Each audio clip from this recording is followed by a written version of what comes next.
আজি মই যেতিয়া USTMৰ কথা ক'লো গোটেইখন হুলস্থুল লগাই দিলে কিন্তু তৰুণ গগৈতো এইটো কথা কৈ গৈছিল মইতো ফাইলৰ পৰাহে পালো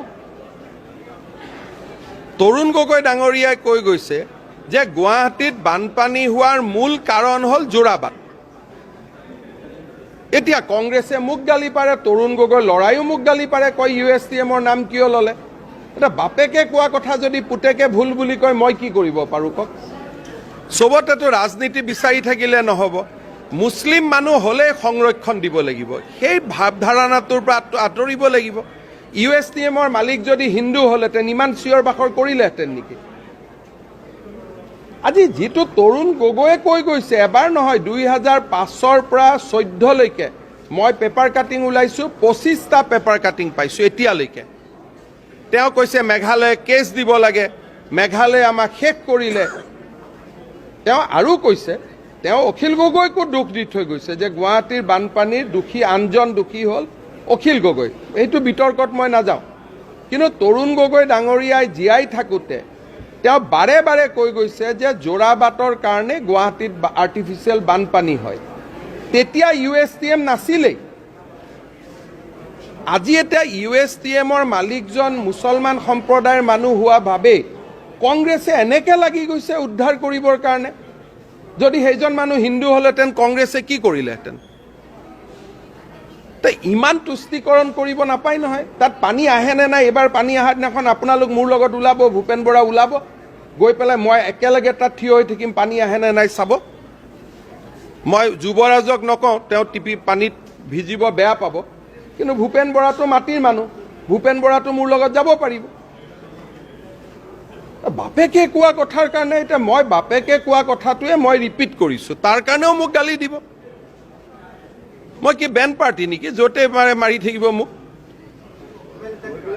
এইটো এটা ঢোল এটা যেনেকে পিটি থাকে মই ঢোল নেকি কাগজখিনিটো পঢ়ি লওক নিজৰ দেউতাকে কোৱা কথাটো সন্মান কৰিব লাগে ভাই USTM অসমত আছে নেকি এইবিলাক কথা উত্তৰ পূবৰ গৌৰৱ হ'ব পাৰে তাতে গলে গম পাব যে সোমালে মক্কাতে সোমাইছে নে গুৱাহাটীত সোমাইছে গমেই নাপায় সেইটো হ'ব পাৰে উত্তৰ পূৰ্বৰ গৌৰৱ কিন্তু অসমৰ গৌৰৱটো নহয় অসমৰ সংকট এতিয়া আমি গ্ৰীণ ট্ৰিবিউনেলতো যাম আৰু এনেকে ৰেহাই নিদিওতো অপেনিং মই কোনো অপেনিং কৰিব নাযাওঁ দেই মোক প্ৰতিদিনৰ ফাংচন এখনত মাতিছিল কাৰণে জয়ন্ত বৰুৱাৰ অনুৰোধত তাত গৈছিলো মই কোনো এবিলাক অপেনিং নকৰো দেই এবিলাক কথা মোৰ মই নানিবই তাতে জয়ন্ত বৰুৱা ডাঙৰীয়াই ৰামনাথ কোবিন্দক মাতিছিলে গতিকে সেই অনুষ্ঠানত মই ভাগ ল'ব গৈছিলো আৰু এদিন কিবা এখন ফাংচন হৈছিল যেতিয়া মই 5000 বহা হলটো দেখিলো সিদিনাখনে মই প্ৰতিজ্ঞা কৰিলো মই অসমত এনেকুৱা এটা হল বনাম তাতে গৈ যেতিয়া মই দেখিলো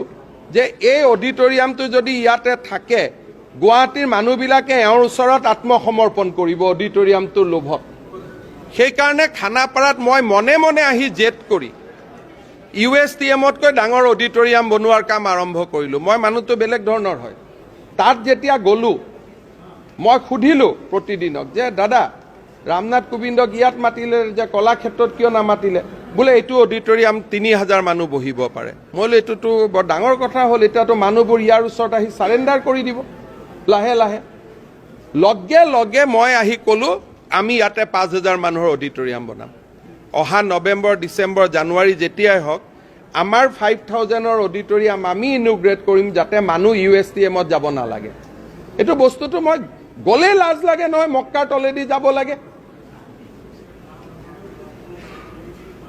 যদি আজি কথাটো তেনেকে নহবতো আমাৰ কথাটো হ'ল যে তাত নামঘৰো কৰক মক্কা মদিনা কৰক চাৰ্চ কৰক তিনিটা কৰক কৰিব লাগে নে নাই তাত নামঘৰ কৰিব লাগে নে নাই তাত মক্কাৰ ৰাখিছে ৰাখক নামঘৰ ৰাখক চাৰ্চ ৰাখক তাৰ তলেদি আমি যাম তিনটাৰ তলেদি যাম এটাৰ তলেদি কিয় যাম সেইটোৱেতো চেছ কৰি দিছে ইয়াতে ঘটনাটো হ'ল যে গোটেই পাহাৰ কাটি গুৱাহাটীক খতম কৰি দিছে আৰু তাক গৈ আমাৰ মানুহবিলাকে গৈ বচাব গৈছে সেইখন যদি হিন্দুৰ হলহেঁতেন গ'লহেঁতেন নেকি কংগ্ৰেছ আজি তেওঁলোকে কিয় পৰামৰ্শ নিদিয়ে যে দাদা আপুনি ইয়াত বৰদুৱাৰ গেটখনো বনাই দিয়ক দাদা ইয়াত আপুনি ডন বস্কোৰ চাৰ্চ এখনো বনাই দিয়ক তিনিটা বনাব লাগে নে নাই? অসমততো তিনিটা সম্প্ৰদায়ৰ মানুহ আছে, কেনেকৈ ই অসমৰ গৌৰৱ হ'ল? চকুত কি পিন্ধি ৰাখিছে কংগ্ৰেছবিলাকে? আমাক কি বনাব খুজিছে? এইটো জেহাদৰ বাপ কৰি আছে। জেহাদ মই কম কৈছো, আমাৰ শিক্ষা ব্যৱস্থাটো ধ্বংস কৰি আছে তাতে। মই ক'লো নহয় জেহাদ মই কম কৈছো, তাতে ষ্টুডেণ্টবিলাকক চাই আহিব গৈ পেলাই। জেহাদৰ কি ডেফিনেশ্যন নাই? যোনে আমাৰ সভ্যতা সংস্কৃতিক আক্ৰমণ কৰে তাকে জেহাদ বুলি কয়। তাতে যদি বৰদোৱা নামঘৰ গেট থাকিলেহেঁতেন, মইতো একো নকলোহেঁতেন, গৈ ভাল লাগিলেহেঁতেন। তাতে যদি চাৰ্চ এটা থাকিলেহেঁতেন, ভাল লাগিলেহেঁতেন। এটা বিশেষ ধৰ্ম কিয়? সেইটো জেহাদ নহ'ল নেকি? এটা বিশেষ ধৰ্ম কিয়? এটা বিশেষ ধৰ্ম কিয়? আৰু পানীটো, পাহাৰটো মেঘালয়ৰ ফালে কিয় কাটি দিয়া নাই? কিয় গুৱাহাটীৰ ফালে কাটি দিছে? শ্লপিংটো চাব, ইমান ডেঞ্জাৰ মানুহ, শ্লপিংটো পিছফালেও কাটি দিব পাৰিলেহেঁতেন। মেডিকেল কলেজৰ শ্লপিংটো এনেকে কৰি দিলে পানীটো মেঘালয়ৰ ফালে গ'লহেঁতেন। শ্লপিংটো গুৱাহাটীৰ ফালে কৰি দিছে। শ্লপিংটো কিয় কয়? আৰু আপোনালোকেও ভাল ভাল প্ৰশ্ন সোধে বাই, আপোনালোকে এটাতো কি জানো মই নাজানো, এনেকে ক'ত অসমখনক লৈ যাব খুজিছে আপোনালোকে জানে। ক'বাততো নিজৰ জাতিৰ প্ৰতিটো এটা আত্ম অভিমান এটা থাকিব লাগে। মিডিয়া পৰ্টেলবিলাক এনেকে হৈ গ'লেতো অসমখন ক'ত থাকিব? মই অকলে বচাব পাৰিম নেকি? আপোনালোকে এটা দেখা বস্তুটো ছাৰ এনেকে কৈছে, আৰে বৰষুণৰ দিনাখন গৈ চাই আহিব পানী তাৰ পৰা আহেনে নাই। সেইটো মই মিছা কথা ক'লো নেকি? হিমন্ত বিশ্ব শৰ্মা থাকালৈকে এইবিলাকৰ বিষয়ে মাতি থাকিব, নহ'লে চব গৈ তাতে চাৰেণ্ডাৰ কৰিব। মেডিকেল হোৱাত মোৰ আপত্তি নাই, মোৰ 3টা আপত্তি। তাতে গেটটো সৰ্বধৰ্ম হ'ব লাগে, প্ৰথম আপত্তি। নহ'লে আমাৰ দৰে মানুহটো তাত যাব নোৱাৰে। সৰ্বধৰ্ম হ'লে চব যাব। আমাৰ মন ইমান উদাৰ যে আমি ইছলাম ধৰ্মৰ গেটৰ থ্ৰুদিও যাম, গীৰ্জাৰ থ্ৰুদিও যাম, নামঘৰৰ থ্ৰুদিও যাম।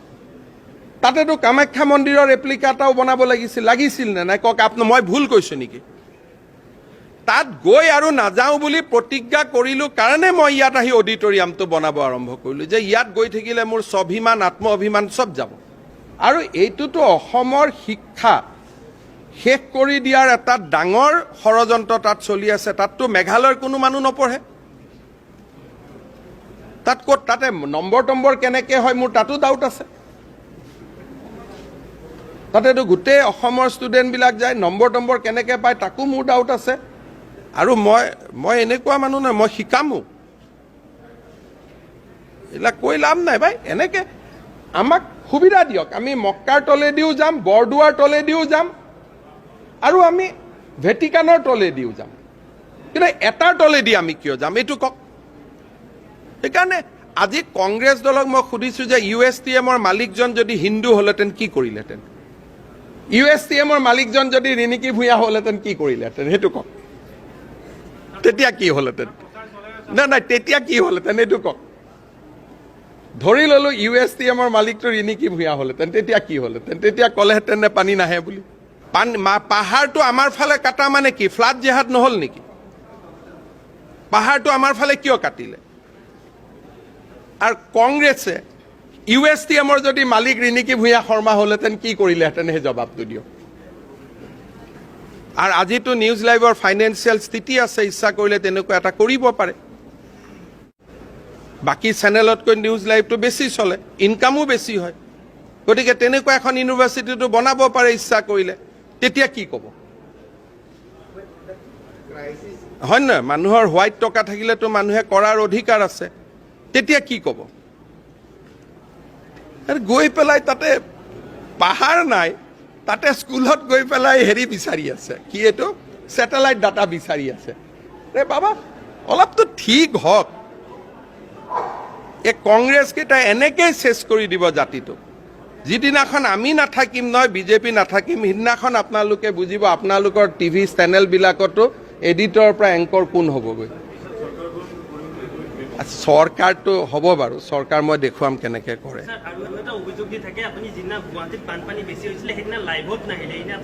মই সদায়, মোৰ লাইভত অহাৰ কিবা বাধা আছে নেকি? গুৱাহাটীৰ পানীৰ দিনাখনো মই মোক কোনোবা মানুহে কিবা কৈছে নেকি? মোক কোনোবা মানুহে কিবা কয় নেকি? কাৰণ চবেই জানে যে হিমন্ত বিশ্ব শৰ্মাই দিনে ৰাতিয়ে কিবা কৰিয়ে থাকে। তেওঁলোক কোন লাইভত আহে? মোৰ লাইভত মই কোনদিনাখন আহিম এইটো এতিয়া আপুনিয়ে ঠিক কৰি দিব, আপুনিয়ে ঠিক কৰি দিব। এই ইমানবিলাক প্ৰশ্ন কৰি USTMক সুধিব পাৰিছে? আজি 4 দিন হ'ল, আজি 10 দিন হ'ল, সুধিব দম আছিলে? না না সুধি কিয় পৰা নাই? না সুধিব দম আছে, সুধিব দম আছে যে আপুনি ইয়াতে কিয় এনেকে এইখন পাতি দিলে, বৰদোৱা কিয় পাতা নাই? সুধিব দম আছে কাবাৰ? কাবাৰ সুধিব দম আছে ইয়াতে? যেতিয়া আপোনালোকেতো আজি ইমান দিন গৈ আছে, তাতে কোনে প্ৰশ্ন সুধিলে যে ইয়াতে বৰদোৱাৰ চিত্ৰ এটা কিয় নাই গেটত? আজিহে মই প্ৰশ্নটো আনিলোঁ, আপোনালোকেওতো ইমান দিন দেখি আছিলে। আপুনি ইয়াতে ভেটিকানৰ ফৰ্মেট এটা কিয় ৰখা নাই? আপুনি এটা ধৰ্মৰ কিয় ৰাখিছে? সুধিলে কোনোবা জাৰ্নেলিষ্টে? সুধিলে কোনোবা জাৰ্নেলিষ্টে? এইখন মোৰ অসম নহয়, সকলোৰে অসম। গতিকে চব কথাত ৰাজনীতি নকৰি, এইবাৰ বৰষুণ আহিলে মোৰ লগত লাইভ নহয়, আমি গোটেইবোৰ লাইভত যাম। বৰষুণ আহিলে মোৰ লগত ওলাব, ময়ো ভিজিম, আপোনালোকেও ভিজিব। কেমেৰাৰ ছুইচকেইটা অন কৰি ৰাখিব, পানী আহে নে নাই নিজে পৰীক্ষা কৰিব, আৰু একৰ্ডিং টু আপোনালোকৰ মালিকৰ টেষ্ট ভাল হ'লে লাইভ কৰি দিব, নহ'লে নকৰিব।